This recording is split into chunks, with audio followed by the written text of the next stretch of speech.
So, napapaisip lang ako ngayon kung paano ko maigagaranti na yung direction ng current, no, is from this battery going to solar charge controller, no, and papunta dun sa ating mga 12 volts battery and not the other way around.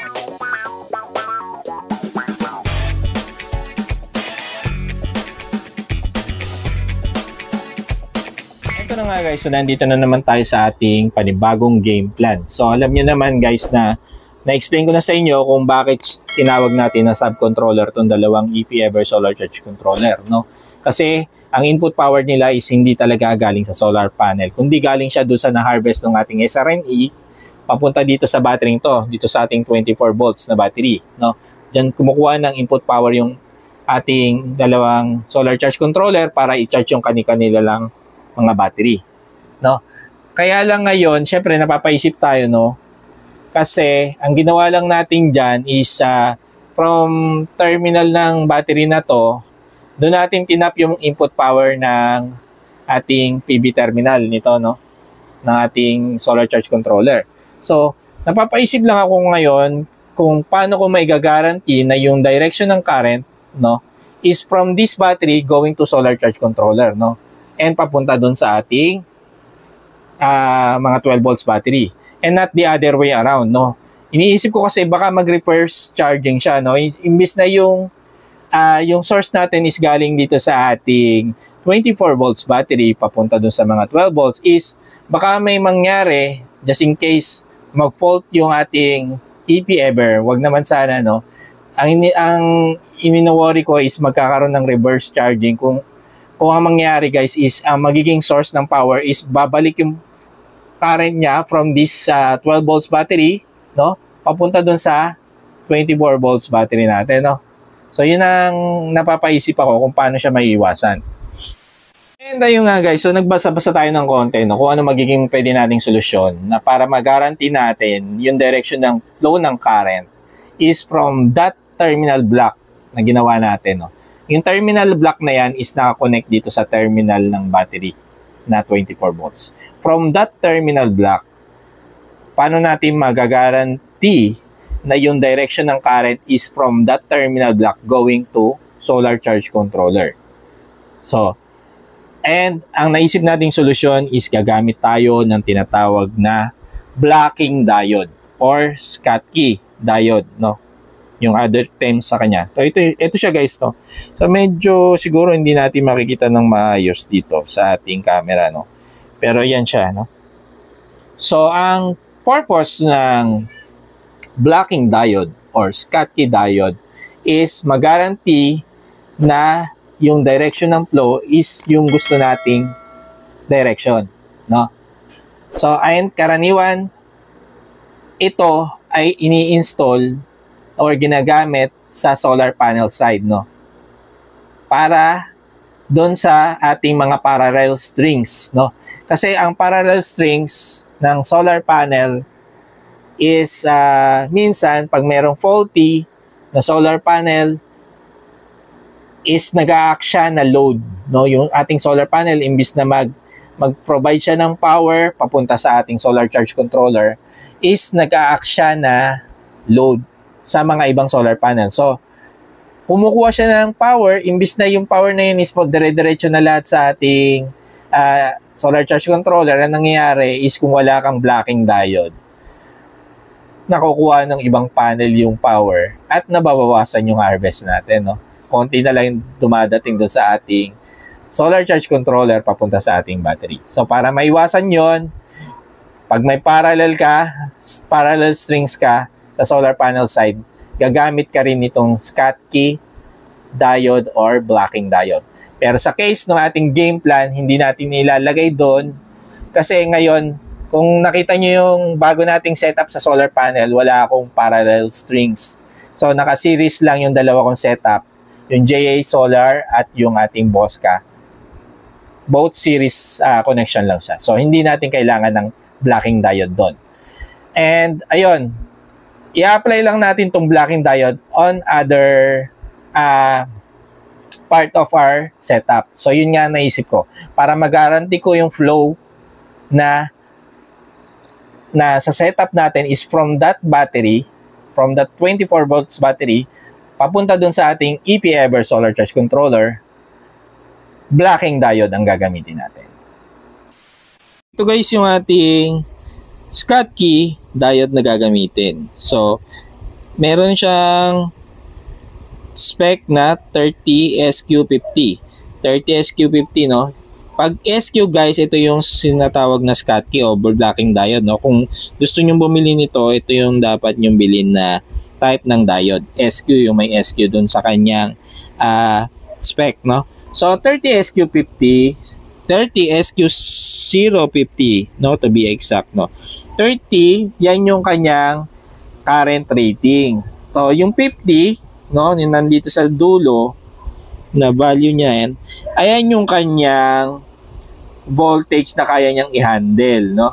So kung halimbawa katulad nung sa akin, 24 volts system yan, no, ay kaya niyang i-handle, no, na voltage is up to 50 volts, no. So pasok yung ating setup, no. And syempre importante, alam mo rin kung ilang current yung dumadaloy dun sa ating setup. So dito, ang binili natin is 30SQ50 nga. So 30 yung kanyang current rating. So alam ko guys, dahil nga ito 24 volts at ang kinakargahan natin is 12 volts lang, no. So alam ko na pag ito'y 10 ampere solar charge controller, no, alam ko na yung input current niyan is kalahati lang nung 10 ampere, di ba? So more likely the maximum current na pwedeng higupin niya sa 24 volts is about 5 ampere lang. So pasok na pasok yung ating blocking diode na binili. Dito naman sa kabila, 40 ampere to, no?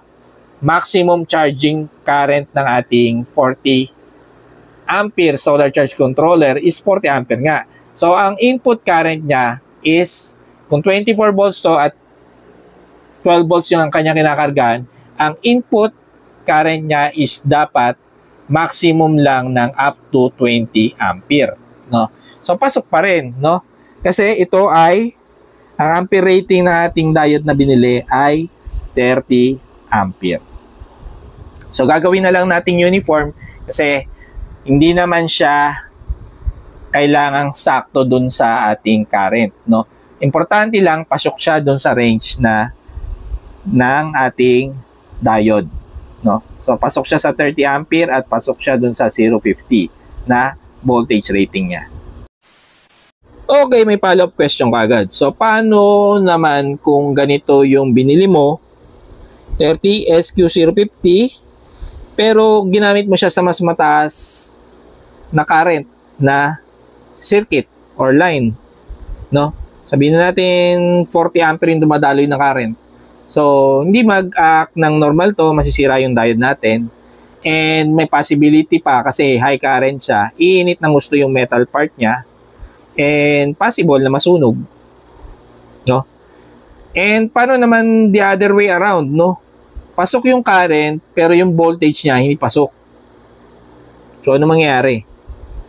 So pag hindi pasok yung voltage, kasi guys itong 50, ibig sabihin yan lang yung kaya niyang i-prevent na magba-backflow, no? Up to 50 volts. So kung halimbawang 100 volts yung dumadaloy sa circuit natin, hindi niya kayang i-guarantee na yung direction ng flow ay yung gusto nating mangyari. Kasi nga, up to 50 volts lang yung kayang kontrolin para mag-flow yung ating current sa tamang direction. Ngayon, paano naman kinakabit itong ating blocking diode, no? So, papansin ninyo doon sa ating diode, meron siyang line sa isang side niya, no? Yung puti, ito nakita nyo sa top niya. So, ang pag-i-install niyan, ini-install lang tong diode natin sa positive line ng ating DC circuit, no? So, ang input ay dito. Ang output ay dito sa kabilang side. So, kung gagamitin ko siya dun sa ating game plan, so ang input dapat is galing dun sa terminal block, no? Ang output niya ay papunta dun sa solar charge controller.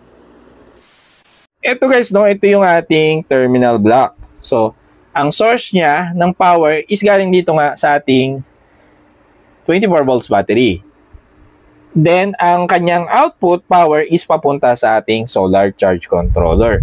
So, ang mangyayari dito ngayon guys is, sabi ko nga, maglalagay tayo ng diode sa kanya. So, para mag-guarantee yung direction ng flow is papunta sa solar charge controller na dalawa, no? Ibig sabihin niyan, kailangan ko lagyan ng isang diode yung kanyang positive line, no? So, ito yung line, ito yung isang line ng positive na pumunta dito sa solar charge controller na to. Sa kabilang side naman, no, ito kung iti-trace natin, ito yung kanyang positive line. Medyo manipis na wire yung ginamit natin dito kasi 10 ampere lang naman yung ating expected na kanyang output current, no. Kaya yung kanyang input 5 ampere lang, manipis din yung kanyang wire. Para sa game plan na ito guys, nga dahil maglalagay tayo ng blocking diode sa kanya or Schottky diode, kakailanganin nga natin ng dalawang diode, no. So ang gagawin lang natin, dito lang tayo mag-work, no. Dito lang tayo gagawa dito sa ating terminal block. So pansinin nyo na ngayon is meron tayong jumper sa itaas, no? So ngayon, iaayos lang natin to. Aayusin lang natin tong kung paano ko kinonekta yung mga wire na yan para magkaroon ng way para maisingit natin tong dalawang diode na to. No? So babalitaan ko kayo kung paano natin ginawa. One eternity later. At ito na nga guys, so nalagay na natin yung ating Schottky or Schottky diode or blocking diode na lang, no, para walang confusion kung ano talagang pronunciation niya. So nailagay na natin sa ating terminal block. So napansin nyo, dun sa ating setup ngayon, tinanggal ko na yung jumper. No, kanina nakalagay ito dito sa itaas. So wala na siya. Ang ginawa natin dito, lahat ng negative line is pinagsama na lang natin siya. Dito, no? So wala na siyang jumper. Ito na siya dun sa first first column natin. Ibaba at taas, so negative line. Tapos dito sa tatlong remaining na column, no?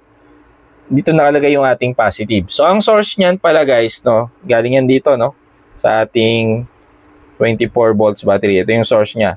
Ito yung negative nasa first, no, first na column ng ating terminal block, and yung positive naman niya is nilagay ko sa third column.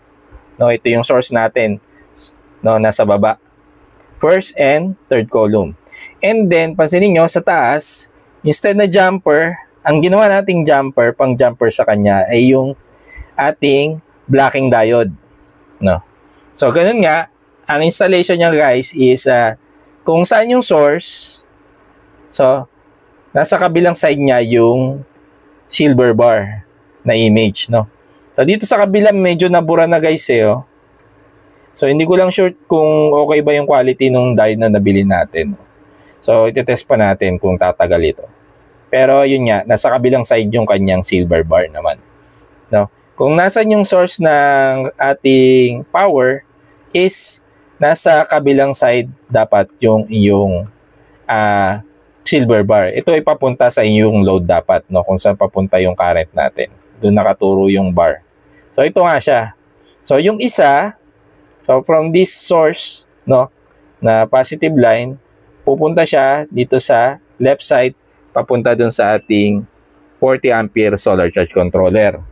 And dito naman sa right side, no, dumaan muna ng diode bago kumonect dun sa ating positive line ng ating 10 ampere solar charge controller, no. So ngayon ay gabi na guys, so walang araw ngayon.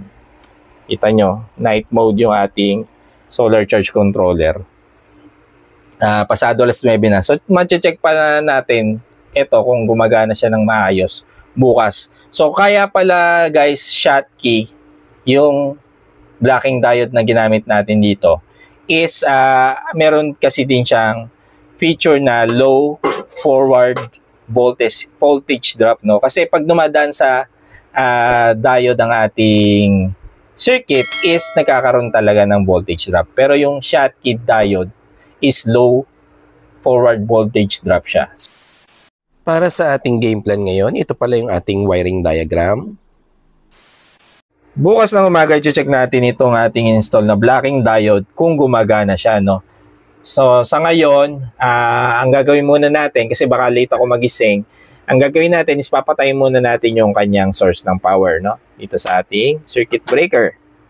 So, walang dadaloy na current dyan hanggat hindi natin binubuksan yung ating circuit breaker. And then, syempre, i-check natin bukas kung mag-work pa rin na maayos yung ating mga solar charge controller after na ma-install natin yung ating blocking diode. So, in-expect natin mas magiging maayos yung kanyang operation kasi may blocking diode na nga siya, no? And syempre, sa blocking diode naman na binili natin, check natin, no? Hopefully, hindi siya mag-overheat. Pero, hindi dapat siya mag-overheat kasi hindi naman siya dadaluyan ng mataas na current, no? And then, ano pa? So, lastly siguro is dahil nga ang Schottky or Schottky diode is ang pinaka main feature niya is low forward voltage drop siya. So, i-check din natin kung ano magiging voltage drop niya after na dumaan ng diode. The next morning. Good morning. So, ito na nga guys, umaambon sa labas, no? So, check na natin yung ating ginawang setup kagabi, no? So, tinangali na tayo ng gising, mag-alas 12 na, no? 11:24 AM na. So, ito na yung ating diode na nilagay sa ating terminal block. So, para doon sa ating dalawang subcontroller na EP-Ever. So, kagaya ng ginawa natin kagabi, naka-off pa rin siya, no, yung power niya. And, ayun nga, pansinin nyo, mababa yung inaano natin, nakukuha nating power sa solar panel. Kasi nga, almost full na yung battery natin. Pero pag binuksan natin yung subcontroller na yan, tataas yung power dito na makukuha ng ating SRME solar charge controller. Okay? So, ito yung ating diode. So, i-start na natin i-on tong ating circuit breaker dito. Check natin kung mag-charge na siya. Okay? So, ito, blinking. So, ibig sabihin, meron na siyang kinukuha ang power dun sa ating 24 volts battery. No? Blinking din to, itong 10 ampere solar charge controller. So, pag chinek natin dyan, dito sa BB button, yung power na pumapasok sa kanya is 133 watts, no? Ito naman sa kabila is power ay 310 watts yung pumapasok sa kanya para i-charge naman yung ating GenTie power, no? So, ayun. So, gumagana na siya, guys. Gumagana yung ating diode, no? And, sige, check natin yung voltage drop. So, tignan nyo pala, no? Observe nyo to, ah. So, bago natin check yung voltage drop, yung 10 watts kanina, biglang palo ng ating power galing sa solar panel na 416 watts, no? Tapos, nag-change siya ulit sa MPPT mode. Kasi nga, actually, hindi na direct na ito ang kina-charge niya, no? Kasi nga, nababawasan yung battery natin at 24 volts kinukuha ng ating mga subcontroller, no? So, nababawasan yung, yung kanyang power sa loob. So, kaya, nagkaroon ng space para makapag-charge ulit yung ating SRME solar charge controller sa kanya, no?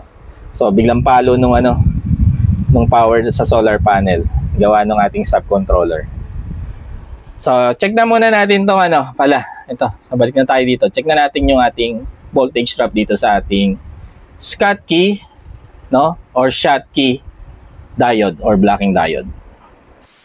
Pag-check ng ating voltage drop, syempre gagamit tayo ng multi-tester. So, isi-set ko siya sa DC voltage, no? Since 24 volts yung ating i-measure, so isi-set ko siya ng 200 volts dito, no? Kasi pag 20 volts, overrange siya. So, hindi na mababasa ng tama yung voltage. Okay? So, yan na yan siya, guys. So, check muna natin yung input voltage, no, bago mag-diode. So ito 'yon at ito input voltage. Input voltage is 26.0.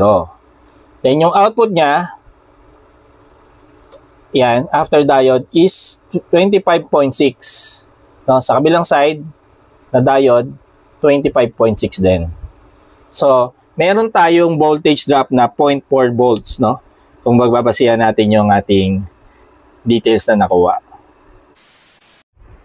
Still charging pa rin tayo sa ating subcontroller, no? 310 watts yung pumapasok sa kanya. And then sa main controller natin is meron tayong 391 watts na galing sa solar panel. So, dahil dyan, all working good yung ating diode na nilagay, itong blocking diode na to, is pwede na natin sigurong ilagay itong terminal block cover natin. No?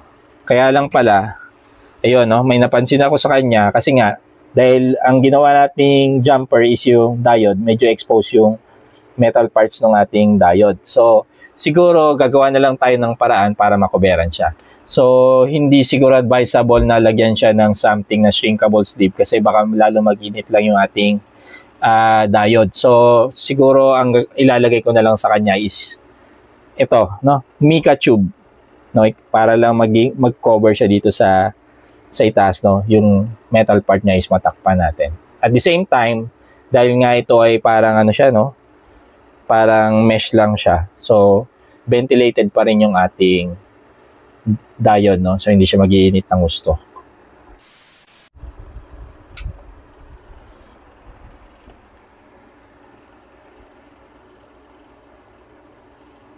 Okay na to guys, no? So, nakobera na natin na maayos yung ating blocking diode. So, still charging pa rin yung ating mga subcontroller sa kanilang mga 12 volts battery.